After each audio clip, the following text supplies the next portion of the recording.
ఒకప్పుడు వందలు వేల నుంచి స్టార్ట్ అయినటువంటి సైబర్ నేరాలు ప్రస్తుతం కోట్ల రూపాయల మేర నేరగాళ్లు కాజేసే పరిస్థితికి వచ్చింది. ఒక్క మాటలో చెప్పాలంటే తెలంగాణ రాష్ట్రం నుంచే ప్రతిరోజు 4 కోట్ల మేర సైబర్ నేరాల్లో నేరగాళ్లు కాజేస్తున్నారు. సో మొదటి నుంచి ఈ ఒక్కొక్క రకంగా పలు మార్గాల్లో ప్రజల్ని, అవసరాలని, వాళ్ళ ఆశల్ని ఆసరాగా చేసుకొని సైబర్ నేరగాళ్లు దోచుకుంటూనే ఉన్నారు. ప్రస్తుతం ఇది ట్రెండ్ మారుతూ వస్తూ ఎక్కువగా ఇన్వెస్ట్మెంట్ అండ్ ట్రేడింగ్ ఫ్రాడ్లో ఈ మోసాలు జరుగుతున్నట్టుగా తెలుస్తుంది. అసలు మొత్తం ఈ పరిణతి ఏ విధంగా చెందింది, సైబర్ నేరాలు మొదటి నుంచి ఏ విధంగా స్టార్ట్ అయ్యాయి, ప్రస్తుతం వాటి పరిస్థితి ఏ విధంగా ఉంది, వీటన్నిటి నుంచి మనతో మాట్లాడడానికి cyber security bureau head quarter DSP KVM Prasad గారు మనతో పట్టున్నారు. ఆయన అడిగి మరిన్ని విషయాలు తెలుసుకున్నాం. సార్ నమస్కారం. సార్ నమస్తే సార్. అసలు మొదటిగా వేలు వందల నుంచి స్టార్ట్ అయినటువంటి ఫ్రాడ్ మీరు చూస్తూ వచ్చారు మొదటి నుంచి.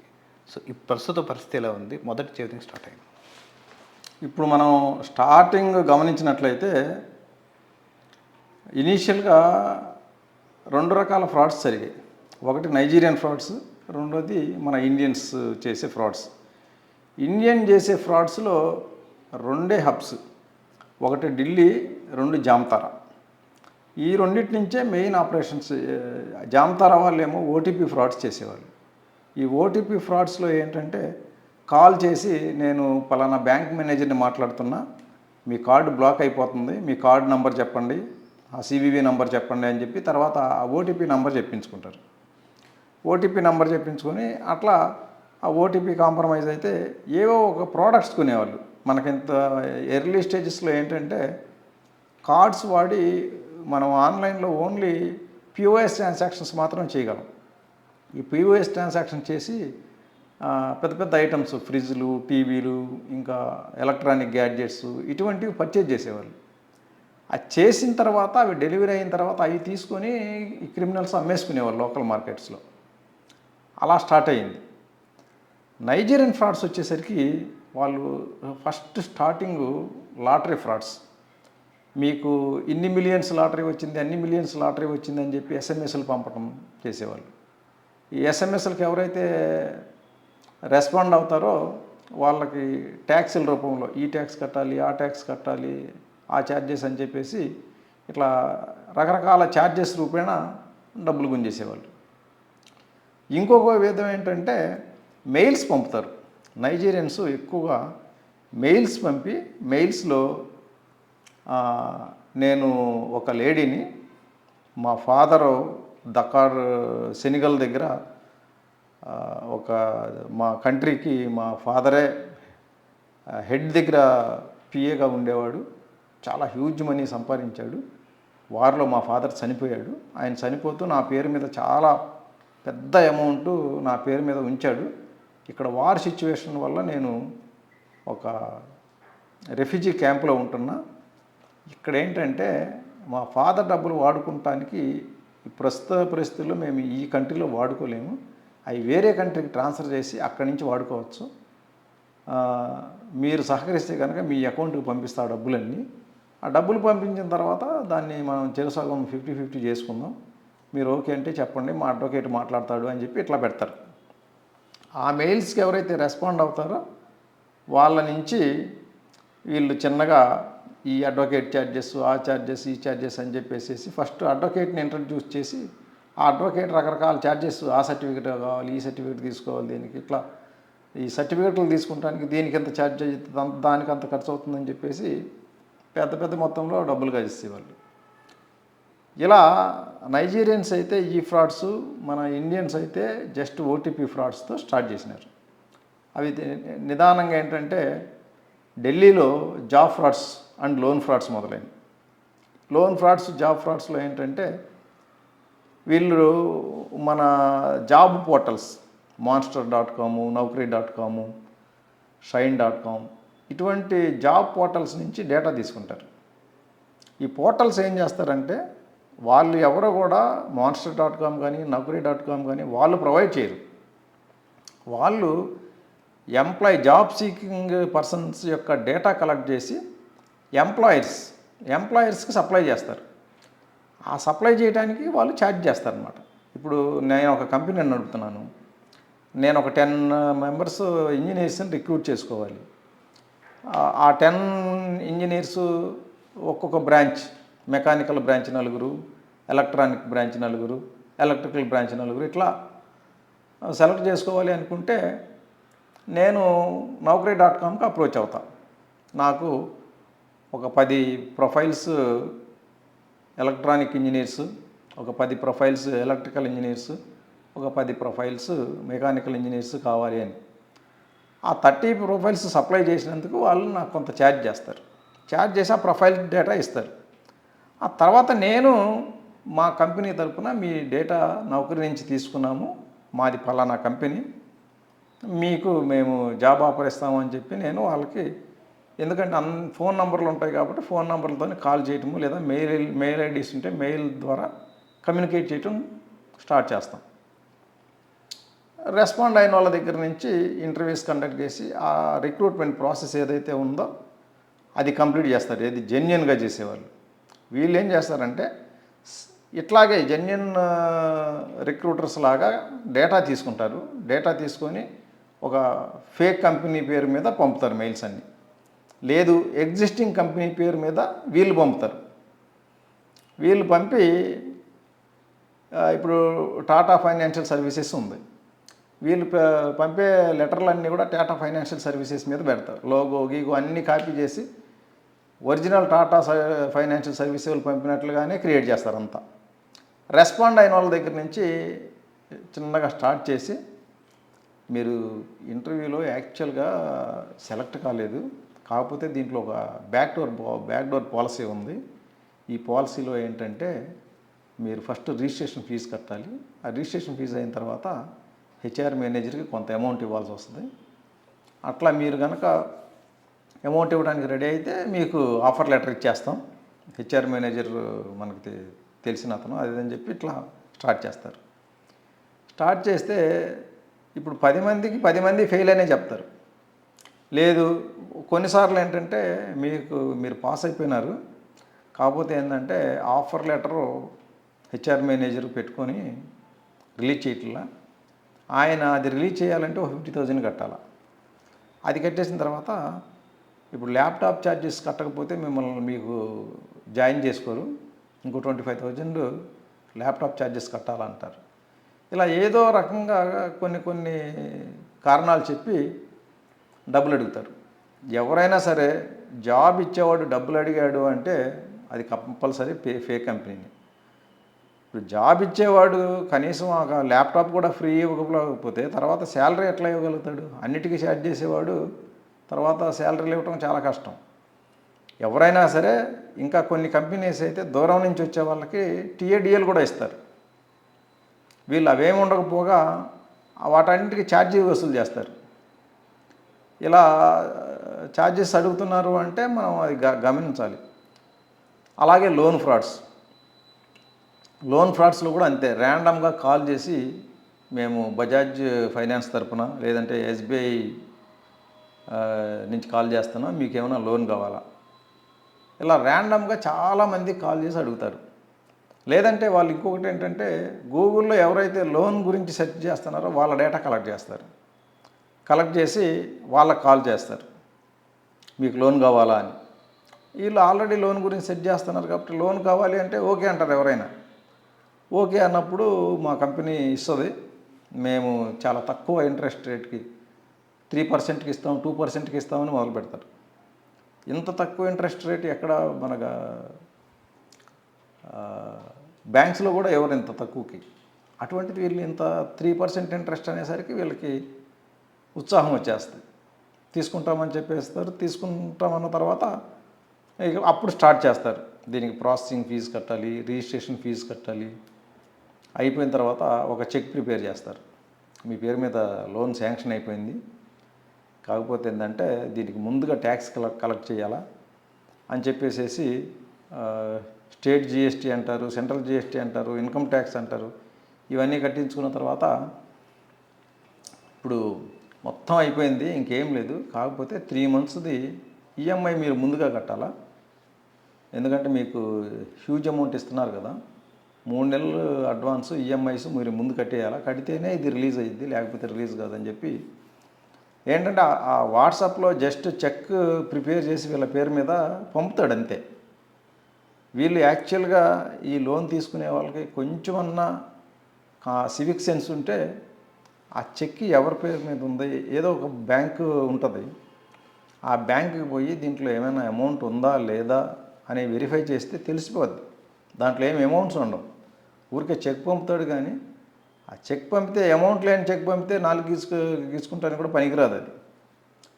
అటువంటి చెక్కులు మనం వెరిఫై చేసుకోకుండానే వీళ్ళు వాళ్ళు అడిగిన డబ్బులన్నీ కట్టేసి ఏంటంటే చెక్కు వచ్చేసింది, నా పేరు మీద ఉంది, నాకు డబ్బులు వచ్చేస్తాయి, దీంతోటే డబ్బులు కట్టేస్తున్నారు. వాళ్ళు ఎంత డబ్బులు కట్టినా ఇంకా చెక్కు రాదు, ప్లస్ ఇంకా అడుగుతూనే ఉంటారు ఏదో ఛార్జీల రూపంలో. అప్పుడు ఇప్పుడు చాలామంది 10 లక్షల లోన్కి 5 లక్షలు వీళ్ళు కట్టారు. 5 లక్షలు వీళ్ళు కడితే వీళ్ళే వాళ్ళకి లోన్ ఇచ్చినట్లు ఉంది, కానీ వీళ్ళు లోన్ తీసుకున్నట్లు అనిపించడంలా. అట్లా చాలామంది లోన్ అమౌంట్ ఎంత ఉందో అంత అమౌంట్ లాస్ అయిపోయారు, కొంచెం కొంచెం చిన్న చిన్న అమౌంట్స్లో కట్టేస్తూ. అవన్నీ సేవ్ చేసుకున్నా కూడా వాళ్ళు అడిగిన లోన్ వచ్చేసి ఉండేది.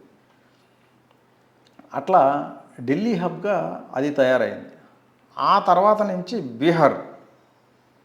బీహార్లో కూడా ఈ లోన్ ఫ్రాడ్స్, తర్వాత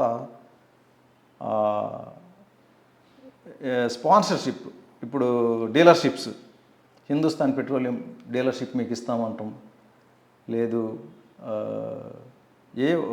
పెద్ద పెద్ద కంపెనీస్, ఈ కంపెనీస్ డీలర్షిప్స్, అట్లా వీటికి హల్దీరామ్స్ డీలర్షిప్ ఇస్తామంటాం, ఫ్రాంచైజీస్ ఇటువంటి ఇస్తామంటాం, పెట్రోల్ బంకుల dealerships, other companies, private companies franchises, ఇటువంటివన్నీ ఇస్తామని చెప్పేసి బీహార్ నుంచి కొన్ని విలేజెస్ ఉన్నాయి, అవి చాలా రిమోట్ ఉంటాయి. ఆ రిమోట్ విలేజెస్ నుంచి కాల్స్ చేస్తారు, చేసి వాళ్ళు కూడా ఇంతే, దీనికి మీరు ఫస్ట్ సెక్యూరిటీ కట్టాలి, ఆ ఛార్జ్ కట్టాలి, ఈ ఛార్జ్ కట్టాలి అని చెప్పేసి ఛార్జీల రూపంలో పెద్ద మొత్తంలో డబ్బులు కాజేసేస్తారు. ప్లస్ ఇంకోటి ఏంటంటే అన్నీ కూడా ఇప్పుడు పతాంజలి ఉంది, పతాంజలి, హల్దీరామ్స్, వీటి పేర్ల మీద హల్దీరామ్స్ యొక్క వెబ్సైట్ ఎట్లా ఉంటుందో సేమ్ వాళ్ళ వెబ్సైట్ని పోలినట్లుగానే వీళ్ళు ఒకటి తయారు చేస్తారు. అట్లాగే వాళ్ళు ఏవైతే యాడ్స్ ఇస్తారో సేమ్ అటువంటివే వీళ్ళు తీసి వాట్సాప్ చేస్తారన్నమాట వీళ్ళకి, మాది ఇది అని. అట్లా వాళ్ళ పేరుని వాడేసుకొని మీకు ఫ్రాంచైజీ ఇస్తాము, కాకపోతే ఫ్రాంచైజీస్కి ఏంటంటే సెక్యూరిటీ డిపాజిట్స్ ఒక్కొక్క హ్యూజ్ అమౌంట్స్లో 10 to 50 lakhs వరకు. ఇట్లా అంటే అవతల వాళ్ళ యొక్క ఫైనాన్షియల్ స్టేటస్ని బట్టి డబ్బులు కాజేసేసారు. ఫ్రాంచైజీల పేరుతో పెద్ద పెద్ద అమౌంట్లు కాజేస్తారు. తర్వాత వీళ్ళు ఏంటంటే కాలర్కి వీళ్ళు డబ్బులు కట్టేటప్పుడు ఎప్పుడు కూడా ఎవరైతే కాల్ చేస్తారో వాళ్ళ అకౌంట్లో పడవు. ఈ కాల్ చేయడానికి అంతా కూడా ఫేక్ సిమ్స్, ఫేక్ అంటే వేరే వాళ్ళ పేర్ల మీద సిమ్ కార్డులు తీసుకుంటారు. అట్లా సిమ్ కార్డ్స్ సప్లై చేయడానికి ఢిల్లీలో చాలా గ్యాంగ్స్ ఉన్నాయి. అలాగే బ్యాంక్ అకౌంట్స్ కూడా ఒక సిస్టమేటిక్ ఆర్గనైజ్డ్ వేలో అదొక ఆర్గనైజ్డ్ క్రైమ్ అనమాట. అక్కడ ఢిల్లీలో వాళ్ళ పని ఏంటంటే రోజు బ్యాంక్ అకౌంట్స్ ఓపెన్ చేయాలా, దొంగ అడ్రస్లు పెట్టి అవి తీసుకెళ్ళి ఈ క్రైమ్స్లో వాళ్ళకి సప్లై చేయాలి. సప్లై చేసినందుకు వాళ్ళు కమిషన్ తీసుకుంటారు, 10 to 20% కమిషన్ తీసుకుంటారు. ఇట్లా కాలర్ ఎప్పుడు కూడా వాడి సొంత అకౌంట్లో ఎప్పుడు వేయించుకోడు. అసలు ఆ కాలర్ మనం తీసేది ఏంటంటే ఫస్ట్ సిమ్ కార్డ్ ఎవరి పేరు మీద ఉందో చూస్తాం. అది ఎక్కడో అస్సాంలో ఉంటే వాడేది బీహార్లో, రాజస్థాన్లో వాడుతుంటారు. అట్లా వీళ్ళు ఎవరెవరి పేరులో ఉన్న సిమ్స్ వేసి వాడుతుంటారు కాబట్టి అసలు అతని పేరు మీద అకౌంట్ అనేది అది పాసిబిలిటీ లేని విషయం. అట్లా తర్వాత ఈ బ్యాంక్ అకౌంట్స్, ఇందులో డబ్బులు కలెక్ట్ చేయడం కోసం బ్యాంక్ అకౌంట్స్ సప్లై చేసే వాళ్ళు ఉన్నారు. ఆ వాళ్ళ దగ్గర నుంచి అకౌంట్స్ తీసుకొని వీళ్ళ చేత ఎవరు విక్టిమ్స్ చేత డబ్బులు వేయించుకునేటప్పుడు ఆ అకౌంట్స్ ఇస్తారు. ఆ అకౌంట్లో పడిన డబ్బులు ఏంటంటే ఎవరైతే ఇవి సప్లై చేశారో ఆ సప్లయరే విత్డ్రా చేసి క్యాష్ తీసుకెళ్ళి హ్యాండ్ ఓవర్ చేస్తాడు. అట్లా వీళ్ళు కాలర్కి బ్యాంక్కి డీలింగ్ చేసేసి, అంటే రెండిటికి కూడా కనెక్టింగ్ లింక్ ఏది లేకుండా జాగ్రత్త పడుతూ డబ్బులు కలెక్ట్ చేస్తారు. ఒకవేళ అకౌంట్ హోల్డర్ దొరికితే నా అకౌంట్లో ఏదో పలానా ఆయన ఎక్కడ ఇప్పుడు బీహార్లో పట్టుకుంటే ఏదో ఢిల్లీలో ఉండే అతని పేరు చెప్తాడు. ఇప్పుడు అప్పటికప్పుడు టీము ఢిల్లీ పోయి మళ్ళీ అతను అరెస్ట్ చేయడం కష్టం. ఇక్కడ పట్టుకున్న అతన్ని ఇక్కడ ఇతని ప్రాసెస్ అరెస్టింగ్ ప్రాసెస్ కంప్లీట్ చేసేసరికి ఢిల్లీ అతను పారిపోతాడు. ఇలా చేస్తుంటారు అన్నమాట. తర్వాత రాజస్థాన్ స్టార్ట్ అయింది. రాజస్థాన్లో అడ్వర్టైజ్మెంట్ ఫ్రాడ్స్, ఫేస్బుక్ ఫ్రాడ్స్. ఫేస్బుక్లో ఏంటంటే ఆల్రెడీ ఎగ్జిస్టింగ్ ప్రొఫైల్స్ తీసుకుంటారు, కొంచెం మంచి ప్రొఫైల్స్.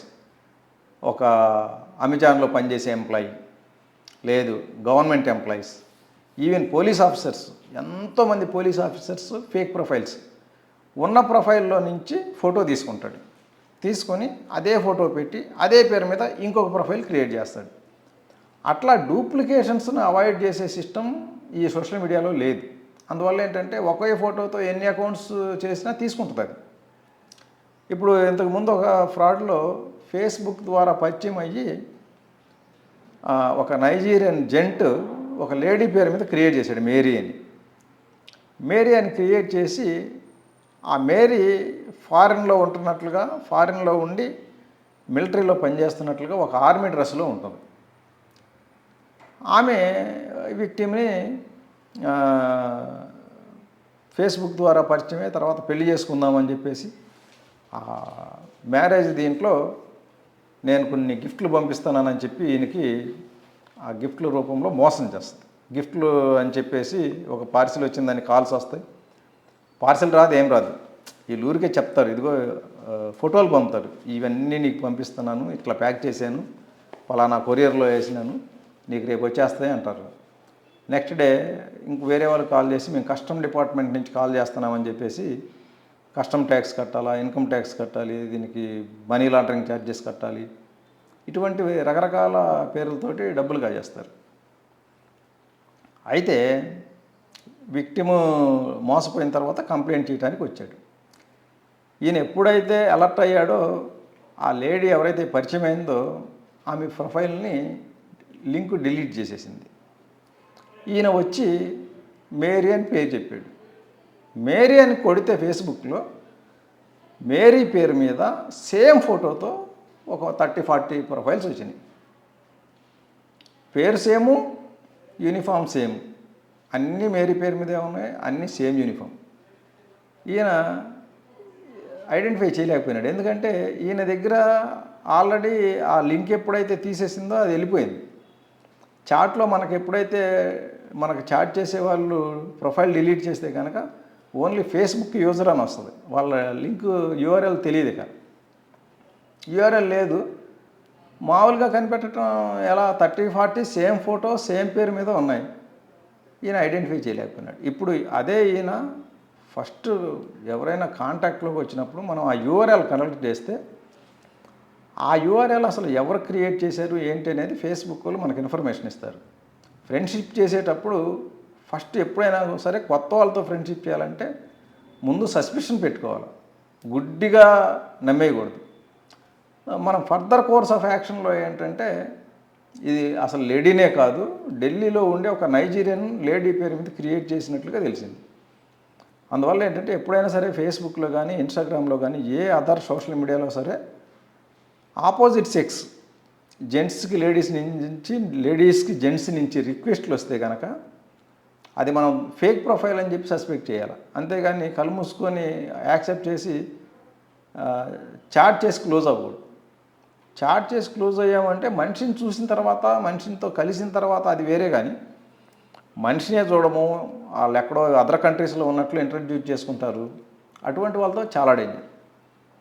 ఇట్లా ఈ ఉన్న ఎగ్జిస్టింగ్ ప్రొఫైల్స్ని సేమ్ తీసి వాళ్ళు ఒక ఫేక్ ప్రొఫైల్ క్రియేట్ చేసి ఈ ఎగ్జిస్టింగ్ ప్రొఫైల్స్లో ఉన్న అందరికీ రిక్వెస్ట్లు పంపుతారు. రిక్వెస్ట్లు పంపించి ఎవరైతే యాక్సెప్ట్ చేస్తారో వాళ్ళతో చాట్ చేస్తారు. చాట్ చేసి నాకు ఒక అర్జెంట్ రిక్వైర్మెంట్ ఉంది, ఒక 20,000 ఫోన్పే చేయని ఒక నెంబర్ ఇస్తారు. ఇలా ఒక 100 మందికి చాట్ చేస్తే 5 మంది 10 మంది పంపుతారు. చాలామంది పోలీస్ ఆఫీసర్ ప్రొఫైల్స్ చేసి పంపితే చాట్ చేస్తే దాంట్లో చాలామంది డబ్బులు వేసారు. అట్లా గవర్నమెంట్ సర్వెంట్స్ని కొంచెం హై ప్రొఫైల్ ఉన్న ప్రొఫైల్స్ అన్నిటిని తీసుకొని వాటిని ఫేక్వి క్రియేట్ చేసి ఐఏఎస్లు, ఐఎఫ్ఎస్లు, ఐపీఎస్లు ఇటువంటి వాళ్ళని చాలా ఎక్కువగా టార్గెట్ చేస్తారు. ఓకే. మధ్యలో మీరున్నప్పుడు కొన్నేళ్ల పాటు ఒక లోన్ ఫ్రాడ్కి ఎక్కువ జరిగింది. లోన్ యాప్ కేసులకు సంబంధించి మధ్యలో విపరీతమైన కేసులు జరిగి అప్పుడు క్లోజ్ చేయడం జరిగింది వాటన్నిటిని దాదాపు. సో అది కూడా ట్రెండ్ నడిచింది కదా. అంటే ఈ లోన్ యాప్స్ విషయానికి వచ్చేసరికి ఇది అయిపోయింది. ఇప్పుడు ఈ ఇండియన్స్, నైజీరియన్స్ ఎరా అప్ టు కోవిడ్ తర్వాత ఏమైందంటే ఒక్కసారి, ఎందుకంటే మనం బ్యాంకులకి పర్సనల్గా విజిట్ చేసి డబ్బులు డ్రా చేయటము ఇటువంటి కష్టమయ్యి డిజిటల్ ఎరా అనేది అసలు ఒక్కసారి బంప్ వచ్చిందనమాట అక్కడ. కోవిడ్ దీనివల్ల అందరూ కూడా డిజిటల్కి అలవాటు పడిపోయినారు. యూపీఐ ట్రాన్సాక్షన్స్ వచ్చేసినాయి. ప్రతి వాళ్ళు ఫోన్లో యూపీఐ ట్రాన్సాక్షన్స్ ఎనేబుల్ చేసుకొని అందరూ ఫోన్ తోటి ట్రాన్సాక్షన్స్ మొదలుపెట్టేసినారు. ఆ టైంలో ఈ చైనీస్ ఎంటర్ అయ్యారు. చైనీస్ ఎంటర్ అయ్యి ఫస్ట్ కలర్ ప్రిడిక్షన్ గేమ్ అని చెప్పి స్టార్ట్ చేశారు. ఈ కలర్ ప్రిడిక్షన్ గేమ్లో ఏంటంటే కంప్యూటర్లో మనం ఆ కలర్ ప్రిడిక్షన్ వాళ్ళు యాక్చువల్గా అది వెబ్సైట్ చూడటానికి ఒక మార్కెటింగ్ వెబ్సైట్లా ఉంటుంది. ఏదో మనకి ఇప్పుడు రిలయన్స్ ట్రెండ్స్ ఉంది. రిలయన్స్ ట్రెండ్స్ లాంటి ఒక బట్టల మార్కెటింగ్ వెబ్సైట్లా కనపడుతుంది అది. కానీ ఫీల్డ్స్ ఏమి వర్క్ చేయవు. ఆ వర్క్ చేసే ఫీల్డ్ ఒకటే ఉంటుంది. దాన్ని క్లిక్ చేస్తే డైరెక్ట్ ఈ గేమ్కి తీసుకుపోద్ది. గేమ్లో ఏంటంటే మనం ఫస్ట్ రిజిస్టర్ చేసుకోవాలి. రిజిస్టర్ చేసుకున్న తర్వాత 10 రూపీస్ కానీ మల్టిపుల్స్ ఆఫ్ 10 కానీ రీఛార్జ్ చేసుకోవచ్చు. దీంట్లో రీఛార్జ్ చేసుకున్నాక గేమ్ స్టార్ట్ చేస్తే కంప్యూటర్ 3 కలర్స్ని ఫస్ట్ మనకు చూపిస్తే అందులో మనం ఒకటి సెలెక్ట్ చేసుకోవాలి. సెలెక్ట్ చేసుకున్నాక కంప్యూటర్ ఒక విన్నింగ్ కలర్ని మనకి చూపిస్తుంది. మనం సెలెక్ట్ చేసిన కలరు, విన్నింగ్ కలరు సేమ్ అయితే మనం గెలిచినట్లు, ఆడే వాళ్ళకి డబ్బులు వస్తాయి. అది టాలీ కాకపోతే కనుక ఆడే వాళ్ళకి డబ్బులు పోతాయి. ఇది ఫస్ట్లో స్టార్టింగ్లో ఎట్లా ఉంటుందంటే 7:3. ఆడే వాళ్ళకి 7 టైమ్స్ వస్తే కంప్యూటర్కి 3 టైమ్స్ పోతాయి. అలా ఫస్ట్లో ఆడేటప్పుడు ఏమయ్యిద్దంటే ఆడే వాళ్ళకి బాగా డబ్బులు వస్తుంటాయి. ఇది చూసి వాళ్ళు ఎక్కువ రీఛార్జీలు మొదలుపెట్టేస్తారు. డబ్బులు మనకు బాగా వస్తున్నాయి కదా అని చెప్పి 10 రూపాయలు ఆడేవాళ్ళు 1000 రూపాయలు పెట్టేస్తారు. ఇట్లా మల్టిపుల్స్ ఆఫ్ థౌజండ్స్ పెట్టి ఆడటం మొదలు పెడతారు. రోజంతా ఆడితే అది చిన్నగా కొంత అమౌంట్స్, ఎప్పుడైతే అమౌంట్స్ పెరుగుతూ ఉంటాయో వెంటనే 7:3 ఉంది, 3:7 అయిపోద్ది. అంటే 3 విన్నింగ్ ఛాన్స్ వీళ్ళకి, 7 విన్నింగ్ ఛాన్స్ కంప్యూటర్కి. అదంతా ప్రోగ్రామ్ని బట్టి నడుస్తూ ఉంటాయి. కంప్యూటర్ గేమ్స్ అన్నీ కూడా ప్రోగ్రాంలో ఎలా ఉంటే అలా నడుస్తాయి. వీళ్ళు అదే నిజమైన అనుకుని వీళ్ళ ప్రిడిక్షన్ చాలా పర్ఫెక్ట్గా ఉందనుకొని భ్రమతో డబ్బులు పోగొట్టుకున్నారు. అయితే మనం అందులో ఒక కేసు రిజిస్టర్ చేసి వెరిఫై చేస్తే ఇందులో కలెక్ట్ అయిన అమౌంట్ అంతా కూడా 2 అకౌంట్స్, మన ఢిల్లీలో ఓపెన్ చేసిన 2 అకౌంట్స్ పోయింది. ఆ 2 అకౌంట్స్ వెరిఫై చేస్తే అది ఒక చైనీస్ చెక్ పవర్ ఉంది. చైనీస్ వాటికి చెక్ పవర్ తీసుకొని నడిపిస్తున్నాడు. మనం అది ట్రేస్ చేసి ఆ చైనీని అరెస్ట్ చేసినాం. అరెస్ట్ చేసిన తర్వాత ఆ కలర్ ప్రిడిక్షన్ క్లోజ్ అయిపోయి ఈ లోన్ యాప్స్ క్రియేట్ అయినాయి. కొన్ని వేల లోన్ యాప్స్ గూగుల్ ప్లే స్టోర్లో ఫ్లోట్ అయినాయి. ఈ గూగుల్ ప్లే స్టోర్లో ఉన్న లోన్ యాప్స్ నుంచి లోన్ తీసుకుంటే వాళ్ళ కండిషన్ ఏంటంటే 5,000 లోన్ ఇస్తే 1 వీక్లో రీపే చేయాలా. వాళ్ళు మనం ఆప్షన్ 5,000 పెట్టుకుంటే 3,200 మన అకౌంట్లో వేస్తారు. 7 days, 7th డే కట్టకపోతే ఇక కాల్స్ చేసి బొంబార్డ్ చేసేస్తారు. చాలామంది ఏంటంటే ఆన్లైన్ లోన్లు కదా తీసుకొని ఎగ్గొట్టేయచ్చు అనే ఉద్దేశంతో అసలు అవసరం ఉన్నోళ్ళు లేనోళ్ళు అందరూ తీసేసుకున్నారు. వాళ్ళు అడిగేటప్పుడు ఆ యాప్ డౌన్లోడ్ చేసేటప్పుడే మనకు location permission, contact permission, media permission అడుగుతుంది. ఇప్పుడు లోన్ తీసుకోవాలనే ఆదుర్దాలో ఉన్నోళ్ళు ఇవన్నీ పట్టించుకోలే, అన్ని పర్మిషన్లు ఇచ్చేసినారు. తర్వాత ఒక సెల్ఫీ ఇవ్వాలి, ఒక ఆధార్ కార్డు, పాన్ కార్డు, ఈ 3 ఇవ్వాలి. లోన్ యాప్ డౌన్లోడ్ చేసుకునేటప్పుడేమో పర్మిషన్స్ ఇవ్వాలి. అవి ఇచ్చిన తర్వాత మనం లోన్ కావాలనుకున్నప్పుడు మన bank details, KYC date. KYC అంటే ఆధార్ కార్డు, పాన్ కార్డు, తర్వాత ఒక సెల్ఫీ. ఇవి ప్రొవైడ్ చేసిన తర్వాతే లోన్ ఇస్తారు. అంటే వాడికి కావాల్సిన డేటాబేస్ అంతా కలెక్ట్ చేసుకుంటున్నాడు, వీళ్ళు మాత్రం అవేమి పట్టించుకోవడంలా. ఏం చేసుకుంటాడు లేవు అన్నట్లుగా ఇచ్చేసినారు. ఇచ్చిన తర్వాత కట్టకపోతే అప్పుడు వాళ్ళు కాల్స్ చేసి చుక్కలు చూపించారు. ఎందుకంటే వీళ్ళు ఫస్ట్ కాల్స్కి రెస్పాండ్ కాకపోతే చిన్నగా కాంటాక్ట్లో ఉన్న అందరూ కాల్స్ చేయటం మొదలుపెట్టారు. అప్పుడు చాలామంది నా వల్ల అందరూ ఇబ్బంది పడుతున్నారని చెప్పి చాలామంది కట్టడం మొదలుపెట్టారు. ఇంకా ఎవరైనా కట్టకుండా ఉంటే వాళ్ళకి వాట్సాప్లో వీడు చీటరు, వీడు ఒక అమ్మాయిని రేప్ చేశాడు, వీడు పారిపోయి ఉన్నాడు, దొంగ, అది ఇది అని చెప్పి ఇటువంటివి పోస్టులు క్రియేట్ చేసి విక్టిమ్ యొక్క కాంటాక్ట్లో ఉన్న అందరికీ వాట్సాప్లో పంపడం మొదలుపెట్టారు. వాటికి కూడా రెస్పాండ్ కాకపోతే కనుక ఇక very very vulgar photos morph చేసిన పిక్స్ క్రియేట్ చేసినారు. ఇప్పుడు విక్టిమ్ కనుక జెంట్ అయితే ఈయన వేరే ఎవరితోటో కాంప్రమైజింగ్ పొజిషన్లో ఉన్నట్లుగా ఒక ఇమేజ్ క్రియేట్ చేసి అది రిలేటివ్స్ అందరికీ పంపుతారు. రిలేటివ్స్ అంతా అది చూసి అరే ఏంటి ఇంత ఇట్లాంటి పనులు చేస్తున్నాడు అని చెప్పేసి అంటే ఈయన మీద ఒక బ్యాడ్ అభిప్రాయం వచ్చేటట్లు క్రియేట్ చేస్తారు. దాంతో ఎక్కడైతే విక్టిమ్స్ లోన్ తీసుకున్న వాళ్ళు లేడీస్ ఉంటే లేడీస్కి ఈ పని చేస్తే ఏంటంటే ఇంట్లో చాలా గొడవలు అయిపోతాయి. దాంతో 10,000 లోన్ తీసుకున్న వాళ్ళు ₹1,00,000 వరకు రీపే చేసేసారు. ఒకసారి కట్టిన తర్వాత వాళ్ళు వదలరు, మీరు మళ్ళీ ఇంకా కట్టాల్సిందే, ఇప్పుడు ఫస్ట్ కట్టింది మాకు రాలేదు, మళ్ళీ కట్టాలని చెప్పి పదే కట్టించుకున్నారు. ఆ లోన్లు కూడా మనం చూస్తే అవి కూడా అన్నీ చైనీస్ ఆర్గనైజ్ చేశారు. ఇనీషియల్గా పెట్టినప్పుడు మన ఇండియాలోనే పెట్టారు కాల్ సెంటర్స్ అన్నీ. అయితే వాటిని కూడా బస్ట్ చేసి మన బేగంపేటలో 3 కాల్ సెంటర్స్, తర్వాత ఢిల్లీలో 3 కాల్ సెంటర్స్, పూణేలో, బెంగళూరులో, ఢిల్లీలో అన్ని దగ్గర మనం కాల్ సెంటర్స్ని రైడ్ చేసి అరెస్ట్ చేయడం జరిగింది. అప్పుడు ఈ కాల్ సెంటర్స్ అన్ని ఇక్కడ క్లోజ్ చేసేసి తీసుకెళ్ళి నేపాల్లో పెట్టినారు. నేపాల్లో పెట్టి తర్వాత ట్రెండ్ మార్చేశారు. లోన్ యాప్స్తో పాటుగా ఈ ఇన్వెస్ట్మెంట్ పార్ట్ టైం జాబ్స్ అని మొదలుపెట్టినారు. పార్ట్ టైం జాబ్స్లో ఏంటంటే అందరికీ వాట్సాప్ ద్వారా ఎస్ఎంఎస్ల ద్వారా మెసేజ్లు పంపుతారు. I am the CEO of so company, we're offering part time jobs, 1 can earn 5,000 to 6,000 per day, for details contact అని ఒక నంబర్ ఇస్తారు.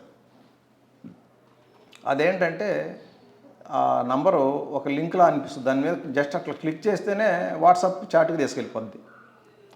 ఏదైతే నంబర్ ఉంటుందో ఆ నంబర్ వాట్సాప్ చాట్కి కనెక్ట్ అవుతుందన్నమాట.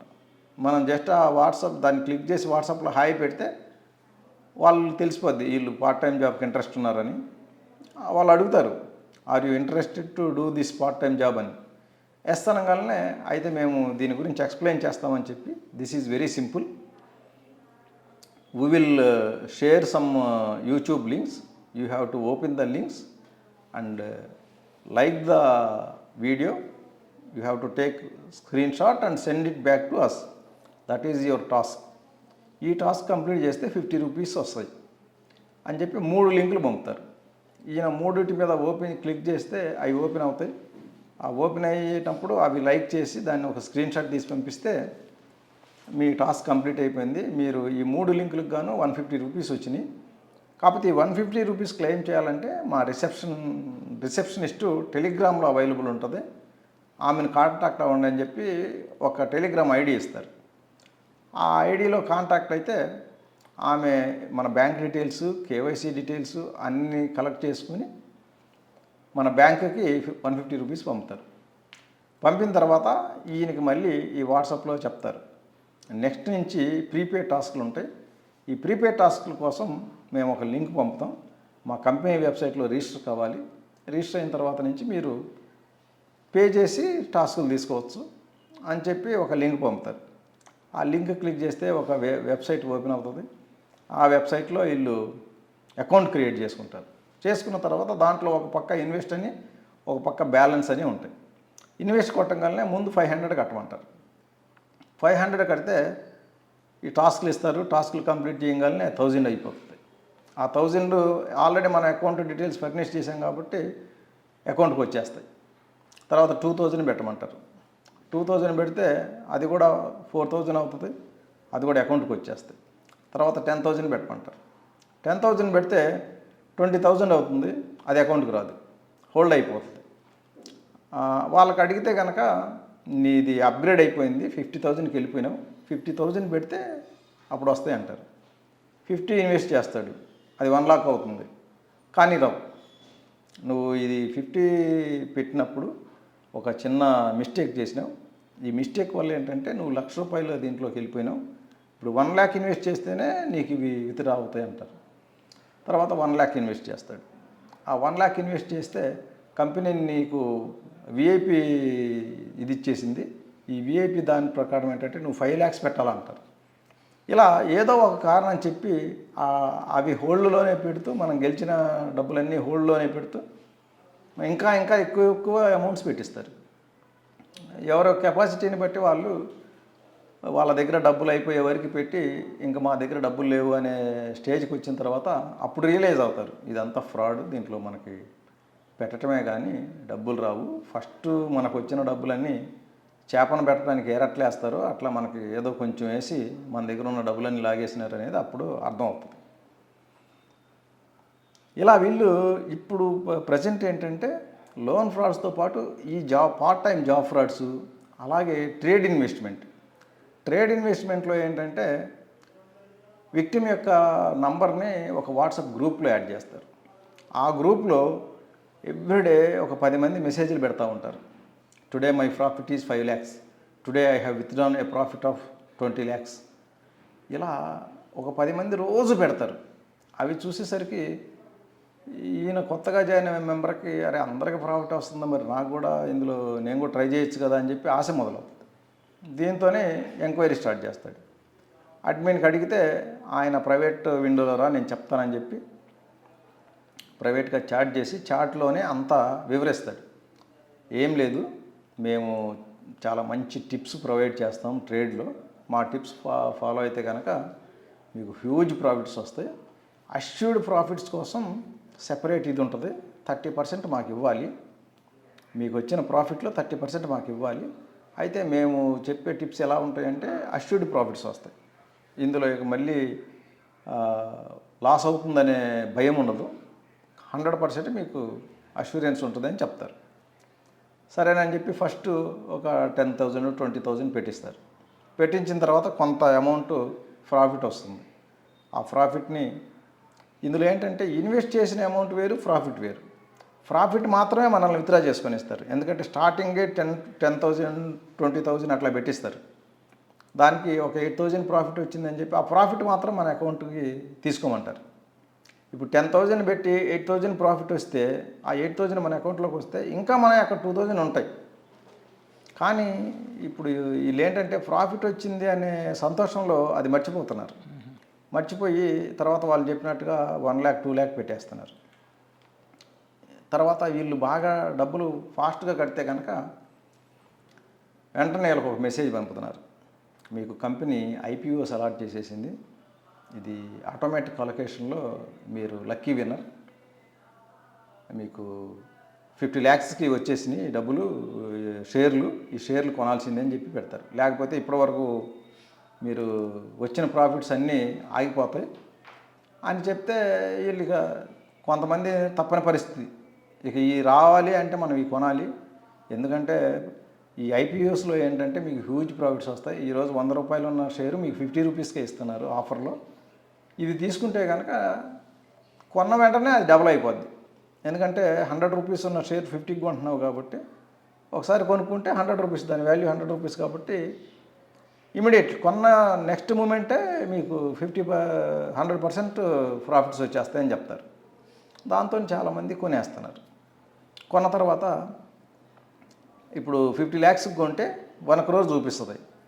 ఆ 1 crore విత్డ్రా కావాలి అంటే ఫస్ట్ మనం అగ్రిమెంట్ ప్రకారం 30% పెట్టుకున్నాం కదా, ఆ 30% పంపించంటారు. అది పంపితేనే ఈ రిలీజ్ అవుతాయి, లేకపోతే కావంటారు.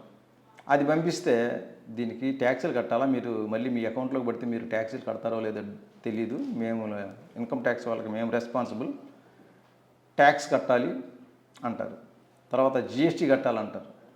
ఇలా రకరకాల కారణాలు చెప్పి ఆ వచ్చిన వెబ్సైట్లో చూపించే డబ్బు అట్లే ఉంటుంది, ఇక్కడ వీళ్ళు ప్రైవేట్గా డబ్బులు కలెక్ట్ చేసేస్తారు. డబ్బులు కలెక్ట్ చేసి తర్వాత మీ అమౌంట్ ఇంకొంచెం పెరిగిపోయింది, ఇప్పుడు మళ్ళీ ఐపీఓస్ ఎలొకేట్ అయినాయి అని, ఇవి కూడా కొంటేనే మళ్ళీ వస్తుందని చెప్పి పెడతారు. ఇలా ఏదో ఒక కారణంతో ఇంకా ఎక్కువ పెట్టిస్తానికి చూస్తారు తప్ప ఆ విత్డ్రావల్ మాత్రం కావు. హోల్డ్ అయిన మనీ మాత్రం ఎప్పుడు అన్హోల్డ్ కాదు. ఇంకా లాస్ట్కి ఈయన డబ్బులన్నీ అయిపోయిన తర్వాత అప్పుడు తెలిసిపోద్ది, ఇక లాభం లేదు ఇందులో, మనకి ఎంత పెట్టినా కూడా ఇంకా పెట్టమంటున్నారు తప్ప ఇవి మన అకౌంట్లోకి రావడం లేదని అప్పుడు కంప్లైంట్ చేస్తున్నారు. సరే, అయితే ఇప్పుడు మీరు చెప్పినట్లు చాలా హ్యూజ్ అమౌంట్లు కూడా ఇందులో పోగొట్టుకున్నారు. 15 కోట్లు డాక్టర్ పోగొట్టుకున్న కేసులు కూడా ఉన్నాయి ఇందులో. సో ఇప్పుడు ప్రస్తుతం ఇన్వెస్ట్మెంట్ ఫ్రాడ్, ట్రేడింగ్ ఫ్రాడ్ ఎక్కువగా జరుగుతున్నాయని మీరు చెప్తున్నారు. సో ఇందులో దీన్ని చివరికి వచ్చేసరికి అప్రోచ్ వేరే విధంగా ఉంటుంది, వచ్చేసరికి లాస్ట్కి వచ్చేసరికి ఇన్వెస్ట్మెంట్ ట్రేడింగ్లోకి మారుతుంది సార్. ఆ మారుతున్నటువంటి అప్రోచ్ ఏ విధంగా ఉంటుంది మీ దృష్టికి వచ్చినటువంటి అంశం? ఇప్పుడు ఏంటంటే ఇనీషియల్గా వీళ్ళు విక్టిమ్ నంబర్ని వాట్సాప్ గ్రూపుల్లో యాడ్ చేసేవాళ్ళు. ఇప్పుడు ఏం చేస్తున్నారంటే సోషల్ మీడియా ద్వారా మ్యాట్రిమోనియల్ లేదా ఫేస్బుక్, ఇన్స్టాగ్రామ్ వీటిల్లో కొంచెం మంచి ప్రొఫైల్ సెలెక్ట్ చేసుకుంటున్నారు. ఎందుకంటే ఫేస్బుక్లో అందరూ కూడా నేను CEO of this company, doctor, Apollo doctor అని చెప్పేసి ఇట్లా పెద్ద పెద్ద వాళ్ళ పొజిషన్స్ అన్నీ చూపించుకుంటారు. ఈ పొజిషన్స్ ఎవరైతే చూపించుకున్నారో వాళ్ళకి గేలం వేస్తారు. అలాగే మ్యాట్రిమోనియల్లో కూడా మంచి ప్రొఫైల్స్, హై ప్రొఫైల్స్ని టార్గెట్ చేస్తారు. టార్గెట్ చేసి ముందు అబ్బాయి ఉంటే అమ్మాయి అప్రోచ్ అవుతుంది. అప్రోచ్ అయ్యి మంచి బ్యూటిఫుల్ ఫొటోస్ తోటి నేను I'm ready to marry you అంటుంది. ఈయన కూడా ఓకే, ఫోటోల ద్వారానే ఈయన కూడా నచ్చేస్తాడు. ఇద్దరు ఓకే అనుకుంటారు. ఓకే అనుకున్న తర్వాత ఇంకా మనం ఓకే అన్న దగ్గర నుంచి ఏంటంటే అబ్బాయి మరి మనం ఒకసారి కలుద్దామని చెప్పి ప్రెస్ చేస్తాం. ఎందుకంటే మా ఫ్యామిలీ మెంబర్స్ అందరికి నేను చూపించాలి, ఒకసారి కలుద్దామంటే అది ఏదో వంకలు చెప్పి ఆ కలిసేది పోస్ట్పోన్ చేస్తూ ఈలోపు చిన్నగా ఇది తీసుకొస్తారు. ఫస్ట్ అసలు మనం మ్యారేజ్ చేస్తే మనం ఎంజాయ్ చేయడానికి కొంత మనీ కావాలి కదా, నీ దగ్గర ఎంత ఉంది అంటే ఈయన 2 కోట్లు అంటే కనుక 2 కోట్లతో ఏం ఎంజాయ్ చేస్తావు, ఒక ఇల్లు కూడా రాదు, విల్లా కూడా రాదు. మనం మినిమం ఒక 10-15 crores సంపాదిస్తే కానీ మనం హ్యాపీగా బతకలేం. నేను ఒక కంపెనీలో పనిచేస్తున్నా, అది ఇన్వెస్ట్మెంట్ కంపెనీ, దీంట్లో కనుక ట్రేడ్ టిప్స్ తీసుకొని నువ్వు ఇన్వెస్ట్ చేస్తే చాలా హ్యూజ్ ప్రాఫిట్స్ వచ్చేస్తాయి అని చెప్పి ఒక లింక్ పంపుతుంది. నువ్వు ఇందులో ఈ లింక్ క్లిక్ చేసి రిజిస్టర్ చేసుకొని ఆ టిప్స్ ఫాలో అయ్యావంటే ఇక నువ్వు అసలు మనం జస్ట్ ఒక 6 monthsలోనే కరోడిపతి అయిపోవచ్చు అంటే ఈయన సరేనా అంటాడు. ఎందుకంటే ఈ ట్రస్ట్, మ్యారేజ్ ట్రస్ట్ చాలా రోజులు నడిచింది. ఓకే అన్న తర్వాత వాళ్ళు ఆ లింక్ పంపుతారు. లింక్లో ఈయన ఓపెన్ చేస్తాడు, ఒక కంపెనీ వెబ్సైట్ ఓపెన్ అయ్యిద్ది. ఆ కంపెనీ వెబ్సైట్ ఎట్లా అంటే అదర్ కంట్రీస్లో, ఫారిన్ కంట్రీస్లో ఉండే ఒరిజినల్ వెబ్సైట్ ఏదైతే ఉందో సేమ్ అట్లే ఉంటుంది. దాంట్లోనే డీమార్ట్ అకౌంట్ ఓపెన్ చేసుకునే ఫెసిలిటీ కూడా ఉంటుంది అనమాట. డీమార్ట్ అకౌంట్ కూడా ఓపెన్ చేయించేస్తారు.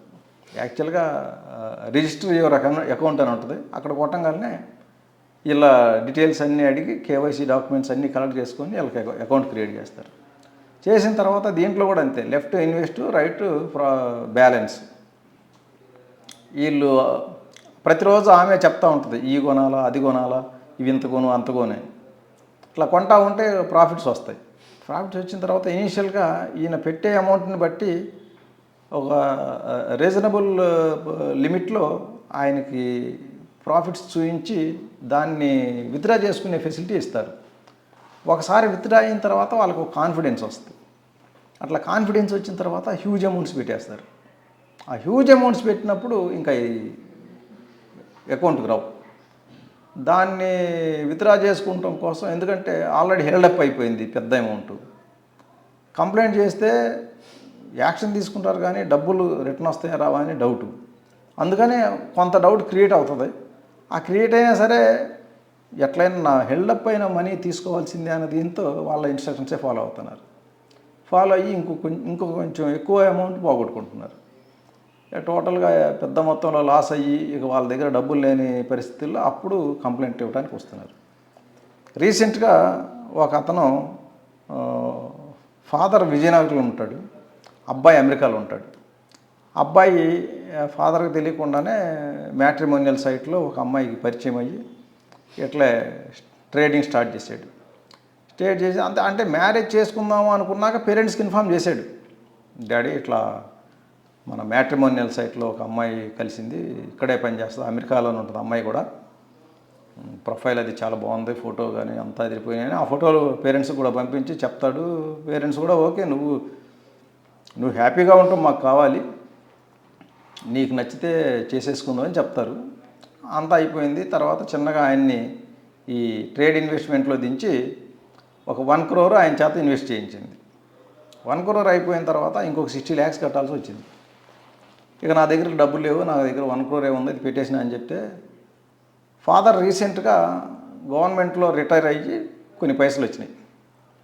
ఈయన అంటే ఈ జనరల్ చాట్లో అది కూడా చెప్తాడు, మా ఫాదర్ రీసెంట్గా రిటైర్ అయ్యారు 1 year బ్యాక్, మా ఫాదర్కి రిటైర్మెంట్ బెనిఫిట్స్ అయ్యి వచ్చినాయి, ఆయన హ్యాపీగానే ఉన్నాడని చెప్తాడు. అటువంటి పాయింట్స్ క్యాచ్ చేస్తారన్నమాట క్రిమినల్స్. మీ ఫాదర్ దగ్గర 60 lakhs ఉన్నాయని చెప్పావు కదా, మీ ఫాదర్కి అక్కడ ఇండియాలో నుంచి పంపించేమను, మనం అక్కడ ఇండియన్ అకౌంట్స్ ఇద్దాం అంటే ఫాదర్ ఇక్కడ ఇండియాలో ఉన్న వాళ్ళు చెప్పిన అకౌంట్స్కి ఇక్కడ పంపించేసేసాడు. అక్కడ 1 crore, అమెరికాలో 1 crore ఆయన అక్కడ అకౌంట్స్కి అమెరికన్ అకౌంట్స్కి పంపించాడు వాళ్ళు చెప్పినట్లుగా. ఇక్కడ ఫాదర్ ఇండియన్ అకౌంట్స్కి 60 lakhs. ఆ తర్వాత రియలైజ్ అయ్యారు ఇదంతా ఫ్రాడ్ అని. అంటే వీళ్ళకి ఏంటంటే ఈ చైనీస్కి ప్రతి కంట్రీలో ఇట్లా మ్యూల్ అకౌంట్స్ సిస్టమ్ ఉంది. మనం ఓన్లీ ఇండియాలోనే అనుకుంటాం, ప్రతి కంట్రీలో ఉంది. ఎందుకంటే ఇప్పుడు call centres, fraud call centres అన్నీ కూడా కంబోడియా, మియన్మార్, లావోస్ ఈ కంట్రీస్లో నడుపుతున్నారు. ఈ కంట్రీస్లో నడిపేటప్పుడు రీసెంట్గా మియన్మార్లో అక్కడ మన గవర్నమెంట్ రిక్వెస్ట్ మేరకు ఆ మియన్మార్ ఆర్మీ పోయి అక్కడ రైడ్స్ చేశారు. రైడ్స్ చేస్తే అన్ని కంట్రీస్ వాళ్ళు ఉన్నారు అక్కడ. అంటే ఈ ఫ్రాడ్ క్యాంప్లో పనిచేసే వాళ్ళు Pakistan, Bangladesh, Nepali, Vietnamese, Thailand, China, India, కొంతమంది యూరోపియన్స్, చాలా తక్కువ మంది. అన్ని కంట్రీస్కి సంబంధించిన వాళ్ళు ఉన్నారు. వీళ్ళ టార్గెట్స్ కూడా ఏంటంటే గ్లోబల్, ఆల్ కంట్రీస్ని టార్గెట్ చేస్తారు. ప్రతి కంట్రీలో ఈ మ్యూల్ అకౌంట్ సిస్టమ్ ఏర్పరచుకున్నారు. ఎందుకు? ఈ ఫ్రాడ్ అమౌంట్స్ కలెక్ట్ చేసుకుంటానికి. ఇండియాలో కలెక్ట్ అయిన అమౌంట్ ఇండియన్ అకౌంట్స్ ద్వారా కొంత కమిషన్లు ఇచ్చుకుంటూ ఫైనల్గా క్రిప్టో రూపంలో చైనీస్కి చేరుతుంది. అట్లాగే అదర్ కంట్రీస్లో కూడా అంతే, అక్కడ మ్యూల్ అకౌంట్స్ నుంచి క్రిప్టో ద్వారా చైనీస్ తీసుకెళ్ళిపోతారు. ప్రజెంట్ ఇప్పుడు ఇట్లా ఈ సోషల్ మీడియా ద్వారా, ఫేస్బుక్, ఇన్స్టాగ్రామ్ రిక్వెస్టుల ద్వారా, మ్యాట్రిమోనియల్ రిక్వెస్టుల ద్వారా వచ్చి కూడా ఇన్వెస్టులు చేయించి ట్రేడ్లో పెద్ద మొత్తంలో డబ్బులుగా చేస్తున్నారు. ఇంతకుముందు ఏంటంటే ఓన్లీ నైజీరియన్స్, ఇండియన్స్ మధ్యనే పోటీ ఉండేది. అందరూ కూడా ఇండియాలోనే ఉండేవాళ్ళు. నైజీరియన్స్ అంతా కూడా ఢిల్లీ, ముంబై ఈ 2 ప్రధాన నగరాల నుంచే ఆపరేట్ చేసేవాళ్ళు. చైనీస్ వచ్చిన తర్వాత మనకు పోయే అమౌంట్ మోర్ దాన్ 60% చైనీస్కి వెళ్ళిపోతుంది. ఇప్పుడు మనం లాస్ అవుతున్న మేజర్ అమౌంట్స్లో ఎక్కువ చైనీస్ పోతుంది. కాబట్టి ఈ చైనీస్ ఫ్రాడ్స్ గురించి అలర్ట్గా ఉండాలి. వీళ్ళు digital arrest, part time jobs, trade investment, తర్వాత సెక్స్టార్షన్లో కూడా ఏంటంటే వీడియో కాల్స్ చేస్తారు. వీడియో కాల్స్ చేసి అమ్మాయిల ద్వారా, అంటే ఒక అమ్మాయి వీడియో కాల్ చేసినట్లుగా చేయటం, వాళ్ళు నూడ్గా కనపడటం, వీళ్ళది కూడా నూడిటీ ప్రొవోకేట్ చేసి వీళ్ళ నూడ్ పిక్చర్స్ కలెక్ట్ చేయటం, తర్వాత బ్లాక్మెయిల్ చేయటం. అలాగే కిడ్నాపింగ్ ఏంటంటే ఇప్పుడు కాల్ చేసి ఒక పేరు చెప్తారు, పేరు చెప్పి ఇతను మీ అబ్బాయేనా అంటారు. అవునంటే మేము కిడ్నాప్ చేసాం, మా దగ్గర ఉన్నాడు, కావాలంటే ఒకసారి మాట్లాడండి అంటే సేమ్ వీళ్ళ అబ్బాయిలాగే ఏడుస్తూ నన్ను విడిపించండి అని రిక్వెస్ట్ చేసినట్లుగా ఏడుస్తూ మాట్లాడిన ఒక వాయిస్ జనరేట్ చేస్తారు. అదిని వీళ్ళు కంగారు పడతారు. కంగారు పడిన వెంటనే వీళ్ళు ఏం చేయాలంటే వెంటనే వాళ్ళ అబ్బాయికి ఫోన్ చేయాలి. ఆ కంగారులో ఏం చేస్తున్నారంటే వాడు ఒక 50,000 పంపించినట్టు పంపించేస్తున్నారు. అదే 5 లక్షలు పంపించండి పంపించేస్తున్నారు. డబ్బులు పంపించే ముందు ఒకసారి వీళ్ళు కొడుకు కాల్ కొడితే కొడుకు తీసి బాగానే మాట్లాడతాడు. ఇప్పుడు ఏఐ వచ్చిన తర్వాత ఏంటంటే ప్రతిదీ కూడా ఇమిటేట్ చేయొచ్చు. మన వాయిస్ దొరికితే ఈ వాయిస్ క్లిప్ తీసుకొని ఎటువంటి మాటలనైనా సరే ఇదే వాయిస్తో తయారు చేయొచ్చు. అందువల్ల మనం క్రాస్ చెక్ చేసుకోవాలి, రిటర్న్ కాల్ చేసి చెక్ చేసుకోవాలి తప్ప వేరే వాళ్ళు ఫోన్ చేసి ఏదో చెప్తే మనం నమ్మి మోసపోకూడదు. ఓకే, మీరు అన్నట్లు ఒక కెనడాలోనో వేరే కంట్రీలో ఒక అబ్బాయికి యాక్సిడెంట్ అయింది, మీ అబ్బాయికి యాక్సిడెంట్ అయింది, హాస్పిటల్లో ఉన్నానని నేను ఒక డాక్టర్నని ఫోన్ చేస్తే వాళ్ళ మదరు దాదాపు 2-3 crores వరకు డబ్బులు పంపించింది. అవును, అటువంటివి చాలా కామన్ అయిపోయినాయి. ఇట్లా ఫేక్ సిచ్యువేషన్స్ క్రియేట్ చేయటం. అందువల్ల ఏంటంటే ఇప్పుడు ఫేక్ సిచ్యువేషన్ ఏంటంటే అమెరికాలో ఉన్న నిజంగా వీళ్ళ అబ్బాయికి యాక్సిడెంట్ అయితే యాక్సిడెంట్ కేసుల్లో గవర్నమెంట్ చూసుకుంటుంది, లేదా ఈయన పనిచేసే కంపెనీ చూసుకుంటుంది, లేదంటే వీళ్ళ ఫ్రెండ్స్ అక్కడ ఉంటారు, అక్కడున్న ఫ్రెండ్స్ చూసుకుంటారు. వెంటనే వీళ్ళు అంత అర్జెంటుగా డబ్బులు పంపాల్సిన అవసరం ఉండదు. ఒకవేళ అవసరం ఉంటే వాళ్ళ అబ్బాయిని కాంటాక్ట్ చేసి లేదా వాళ్ళ అబ్బాయి ఫ్రెండ్స్ని కాంటాక్ట్ చేసి పంపించాలి. అందుకనే ఎప్పుడు కూడా మన రిలేటివ్స్ ఎవరైనా సరే ఫారిన్ కంట్రీస్లో ఉంటే అక్కడ వాళ్ళ క్లోజ్ సర్కిల్లో ఉన్న వాళ్ళు ఒకటి ఇద్దరు కాంటాక్ట్ నెంబర్స్ మనం పెట్టుకోవాలి. ఒకవేళ ఈయన ఫోన్ కలవకపోయినా కూడా వాళ్ళతో కన్ఫర్మ్ చేసుకోవచ్చు, ఏంటి ఇట్లా తెలిసింది నాకు, ఇది నిజమా కాదా అని చెప్పేసి. అందువల్ల ఏంటంటే ఇది డిజిటల్ ఏజ్ కాబట్టి మనము ప్రతి విషయంలో కూడా జాగ్రత్తగా ఉండాలి. జాగ్రత్తగా ఉంటే సైబర్ క్రైమ్ నుంచి అవాయిడ్ చేయడం చాలా తేలిక. సైబర్ క్రైమ్ నుంచి మనం తప్పించుకొని బతకటం చాలా ఈజీ, సింపుల్ టిప్స్ పాటించకపోతే కనుక పెద్ద అమౌంట్స్ లాస్ అవ్వాల్సి వస్తుంది. సార్, ముఖ్యంగా డిజిటల్ అరెస్ట్ కేసుల్లో ఎక్కువగా వృద్ధులని, రిటైర్డ్ అయిన వారిని టార్గెట్ చేస్తున్నారు. పర్టికులర్గా వాళ్ళ దగ్గర డబ్బులు ఉంటున్నాయని ఎలా తెలుస్తుంది నేరస్తులకి? వాళ్ళ డేటా ఏమైనా లీక్ అవుతుందా? అసలు ఏం జరుగుతుంది? అంటే ఈ వృద్ధులది కూడా వాళ్ళు అనాలిసిస్ చేస్తారు. వృద్ధులకి ఇప్పుడు బ్యాంక్స్లో ఎవరెవరికి పెద్ద డిపాజిట్స్ ఉన్నాయి అనే డేటా సీక్రెట్ కలెక్ట్ చేస్తారు. కలెక్ట్ చేసి వాళ్ళ ఫోన్ నంబర్లు ఎలాగో ఇది కలెక్ట్ చేసిన వాడికి ఫోన్ నెంబర్ పెద్ద సమస్య కాదు, బ్యాంక్లోనే దొరికిపోద్ది ఫోన్ నెంబర్ కూడా. ఆ నెంబర్లకు కాల్ చేస్తారు. ఏజ్డ్ పర్సన్స్కి ఏంటంటే వాళ్ళకి సెక్యూరిటీ ఆస్పెక్ట్స్ చాలా ఉంటాయి, భయం ఎక్కువ ఉంటుంది. వాళ్ళకి కాల్ చేసి మిమ్మల్ని అరెస్ట్ అంటే భయపడిపోతారు. భయపడిపోయి ఎంత డబ్బులు అంటే అంత ఇవ్వడానికి రెడీ అవుతారు. అదే ఒక మిడిల్ ఏజ్డ్ మ్యాన్కి చేస్తే ఆయన స్ట్రాంగ్ ఉంటాడు, భయపడ్డు, మీరు అరెస్ట్ చేసుకుంటూ చేసుకోని అంటాడు. కొంచెం తెలివిగా వాళ్ళు అయితే లోకల్ పోలీస్ స్టేషన్కి పోయి కంప్లైంట్లు ఇస్తారు. లేదు ఇంకా కొంచెం హుషారు ఉంటే కనుక రిటర్న్ కాల్ చేసి చెక్ చేసుకొని నెక్స్ట్ కాల్లో అబ్యూజ్ చేసేస్తారు. ఈ ముసలోళ్ళకి ఏంటంటే అబ్యూజ్ చేయడం అంటే భయం. వేరే వాళ్ళని తిట్టాలంటే నేను ఎక్కువ శక్తి లేదు, నాకు ఎనర్జీ తక్కువ ఉంది, నేను వేరే వాళ్ళని తిట్టానంటే వాళ్ళు తంతే నేనేం చేయాలా, నేను చచ్చిపోతా అనే భయం ఉంటుంది. ఆ సెక్యూరిటీ ఆస్పెక్ట్ ఏంటంటే వాళ్ళని భయపెట్టడం చాలా ఈజీ. ఈ డిజిటల్ అరెస్ట్ అనేది ఒక స్కేరింగ్ అఫెన్స్. డిజిటల్ అరెస్ట్ అనే మాట అసలు మన దీంట్లో లేదు, మన లానో లేదు ఎక్కడ. కానీ వీళ్ళు ఫోన్ చేసి భయపెట్టే విధానంలో నిజంగానే ఈ డిజిటల్ అరెస్ట్ అనేది ఒకటి ఉందేమో అని భ్రమపడి చాలామంది ఇట్లా డబ్బులు పోగొట్టుకుంటున్నారు. సార్, మీ దగ్గరికి చాలామంది కంప్లైంట్లు ఇవ్వడానికి వచ్చేటువంటి వృద్ధులు ఉంటారు.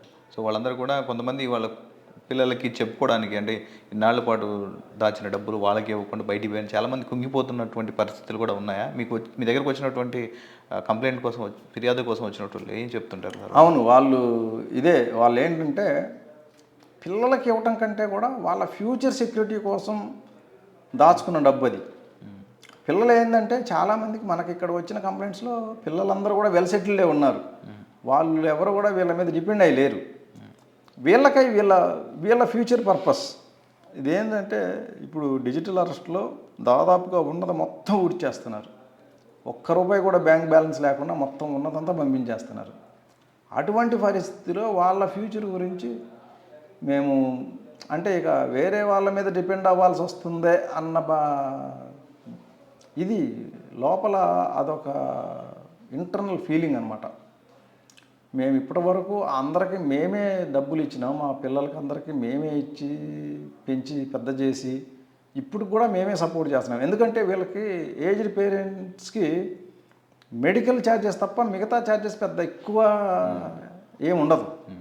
అందువల్ల వీళ్ళకి వచ్చే ఇన్కంలోనే చాలా సేవ్ చేసి ఇంకా అది పిల్లల కోసం దాస్తుంటారు, అవసరమైనప్పుడు పంపిస్తుంటారు. ఎవరైనా కొడుకు ఫోన్ చేసి నాకు ఒక 20 లక్షలు కావాలి అర్జెంటుగా అంటే పంపించేస్తారు. అటువంటిది వీళ్ళు వేరే వాళ్ళని అడుక్కునే స్టేజ్ వస్తుంది. నాకు ఇంకేం లేదు, మొత్తం పోయినాయి కదా, ఇక నెక్స్ట్ మంత్ నుంచి మేము బతకటానికి కొంత అమౌంట్ కావాలి, ఇప్పుడు మీరేమో నాకు సహాయం చేయండి అనే హెల్ప్ అడగాల్సిన పరిస్థితి వస్తుంది. దాంతో మెంటల్గా బాగా ఎఫెక్ట్ అవుతున్నారు. సార్ ఇప్పుడు ఈ మోసాల ఇంట్లో ప్రధానంగా ఇప్పుడు digital arrest and investment trade frauds, వీటన్నిటిలో ప్రస్తుతం ఉన్నటువంటి ఏజ్ గ్రూప్ ఇన్వెస్ట్మెంట్ ఫ్రాడ్లో ఏజ్ గ్రూప్ ఎంత ఉంది సార్? అంటే ఎంతవరకు ఏజ్ గ్రూప్లో వాళ్ళు ఉన్నారు? ఇప్పుడు డిజిటల్ అరెస్ట్లో అయితే ఎక్కువ ఏజ్ అబౌవ్ 70 వాళ్ళు ఎక్కువ ఉన్నారు.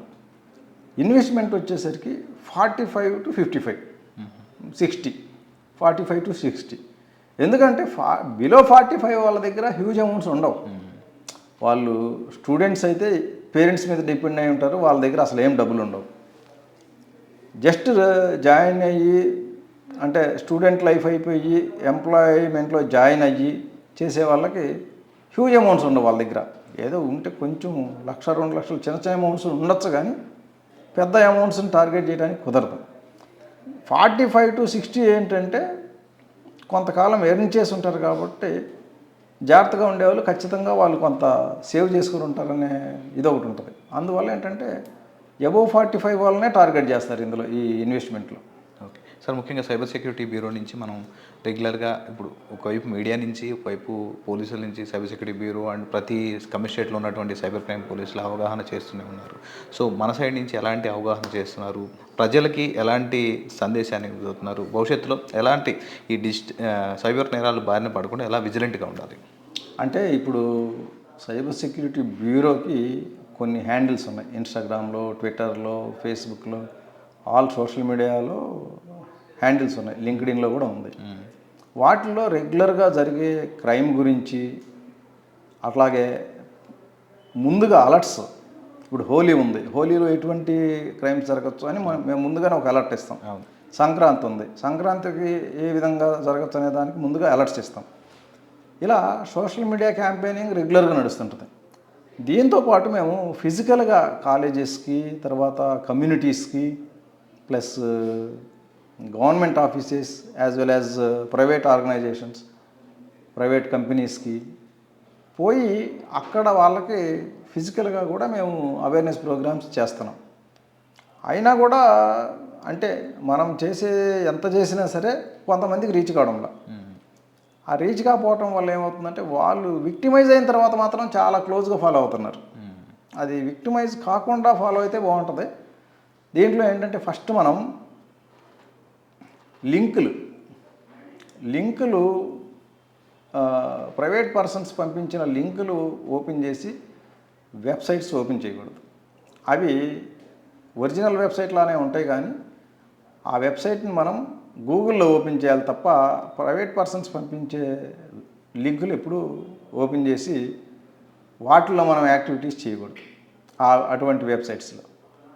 రెండోది క్యూఆర్ కోడ్స్.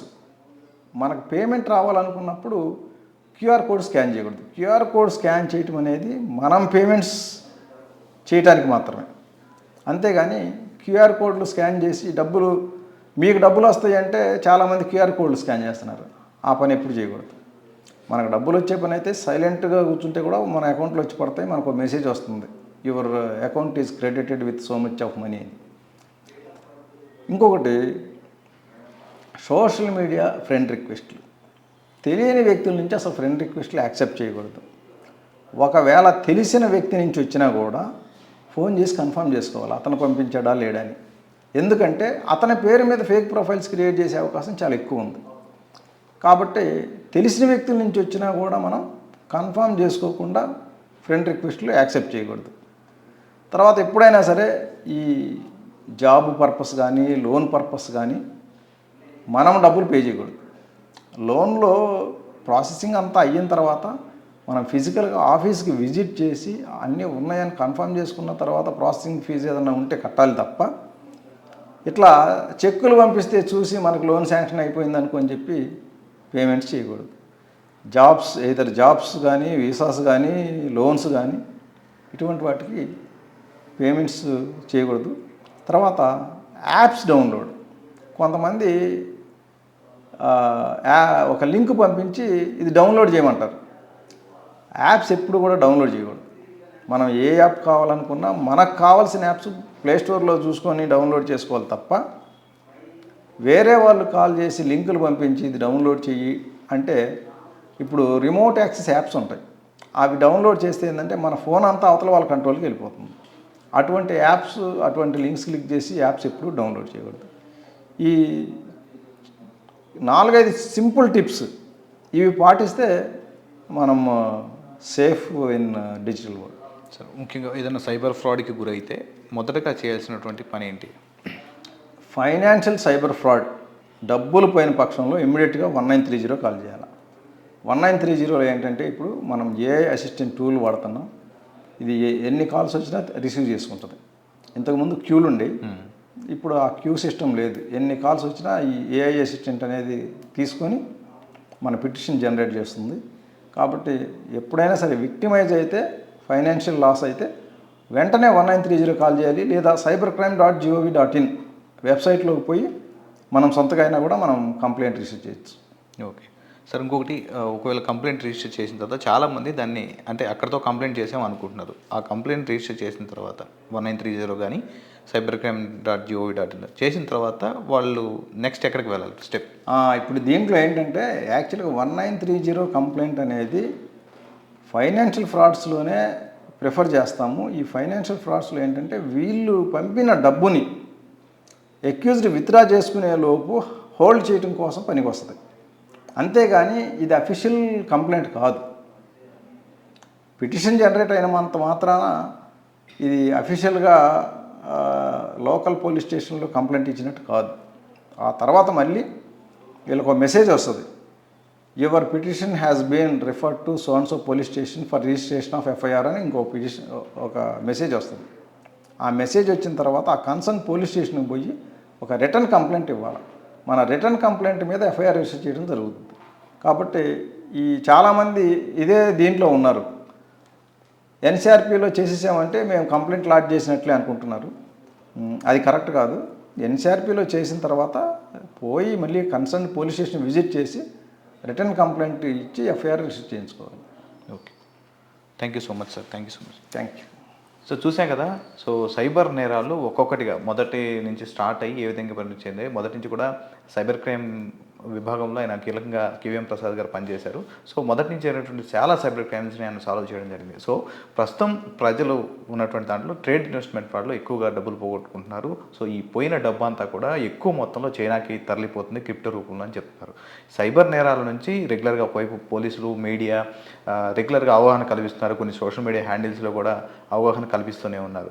మరోవైపు ప్రజలు గుర్తించాల్సింది ఏంటంటే ఈ సైబర్ నేరాలను బారిన పడకుండా కొన్ని చిన్న చిన్న టిప్స్ ఫాలో అయితే చాలు. ఎవరైనా ఓటీపీ చెప్పడం, క్యూఆర్ కోడ్ స్కాన్ చేయడం, తర్వాత తెలియని లింకులు క్లిక్ చేయడం, ఏపీకే ఫైల్స్ డౌన్లోడ్ చేయడం, ఇవన్నీ చేయకుండా ఉండాలి. ఒకవేళ ఫ్రెండ్ రిక్వెస్ట్ లాంటివి, ఫేస్బుక్లో వచ్చే రిక్వెస్ట్ లాంటివి ఇవన్నీ కూడా వస్తే కనుక వాటిని విజిలెంట్గా ఉండాలి. ఒకవేళ అనుమానం ఉంటే చెక్ చేసుకోవాలి తప్ప ఎవరికి కూడా డబ్బులు వేయకూడదు అని చెప్పేసి ఆయన చెప్తున్నారు.